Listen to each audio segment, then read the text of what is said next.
کتابوں کا خدا اور ہے، بابوں کا خدا اور۔ ایک جنگ کے دوران حضرت اسامہ ابن زید، یہی لاڈلے صحابی، یہ کہتے ہیں کہ ایک کافر کے ساتھ میری جھڑپ ہو رہی تھی، اور جب اس نے دیکھا کہ وہ میری تلوار کے نیچے آیا ہے تو اس نے فوراً کلمہ پڑھ دیا۔ اب کلمے کا تقاضا یہ تھا کہ حضرت اسامہ اسے قتل نہ کرتے، کیونکہ وہ تو مسلمان ہو گیا تھا۔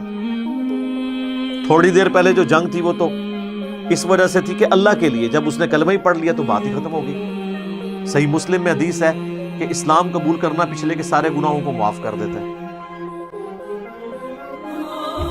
اور اسی کانٹیکسٹ میں مولا علی رضی اللہ تعالیٰ عنہ علیہ السلام کا بھی ایک واقعہ سیرت کی کتابوں میں نقل ہوا ہے۔ جب ایک کافر ان کی تلوار کے نیچے آیا تو عین اس موقع پہ اس نے آپ کے منہ پہ تھوک دیا، تو آپ اس کے سینے سے نیچے اترے، کہا کہ نہیں، اب میرا غصہ بھی اس میں شامل ہو گیا۔ کلمہ نہیں پڑھا تھا اس نے، لیکن کہا غصہ شامل ہو گیا ہے۔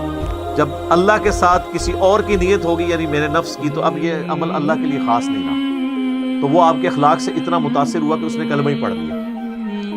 اس نے تو کلمہ پڑھ لیا، لیکن سیدنا علی کو آج تک ہم جب ان کا نام لیتے ہیں نا تو ہم کیا کہتے ہیں؟ کرم اللہ وجہ الکریم، ان کے اس مبارک چہرے پر اللہ کا کرم ہو۔ یہ اس واقعے کی طرف اشارہ ہوتا ہے کہ جس چہرے پر جب تھوک پڑی تو اللہ کی رضا کی خاطر بجائے کہ غصہ ایڈ فیول ٹو فائر ہوتا، اتر گیا۔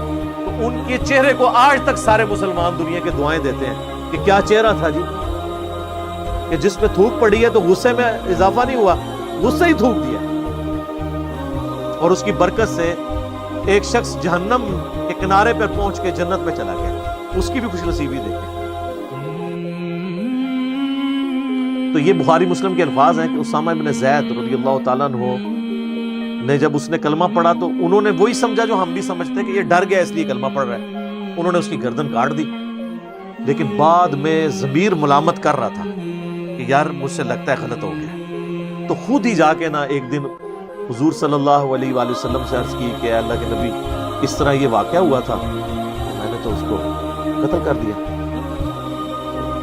آپ علیہ السلام غصے میں آ گئے۔ آپ نے فرمایا جب اس نے کلمہ پڑھ دیا تھا تو پھر بھی تو نے اسے مار دیا؟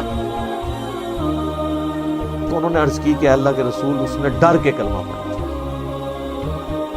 ہم بھی ہوتے تو شاید یہی کہتے۔ اس پہ نبی علیہ السلام نے جملہ بولا نا، آپ فرمایا کیا تو نے اس کا دل چیر لیا تھا کہ وہ ڈر کے کلمہ پڑھ رہا ہے، یا واقعی اس نے اللہ کو مان لیا ہے؟ اب یہ تو کوئی دنیا کا انسان یہ دعویٰ نہیں کر سکتا نا، فتویٰ تو ظاہر پہ لگتا ہے۔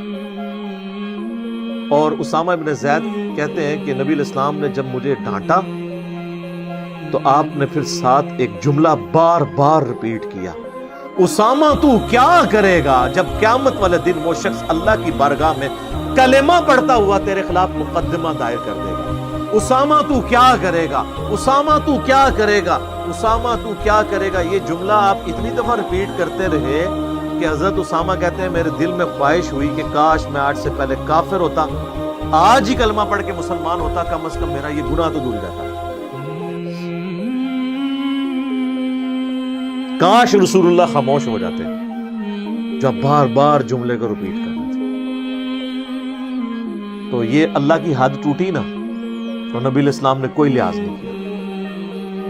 صحیح بخاری میں حضرت خالد ابن ولید کے حوالے سے بھی اسی قسم کا ایک واقعہ ملتا ہے۔ اس میں تو نبی علیہ السلام کے الفاظ ہیں کہ اے اللہ، خالد کے میں اس عمل سے بری ہوں، یہ تیرا اور خالد کا معاملہ ہے، میں نکلا، یعنی میں نے کوئی خالد کی سفارش نہیں کرنی، جو اس نے غلط کام کیا ہے خود تجھے جواب دے۔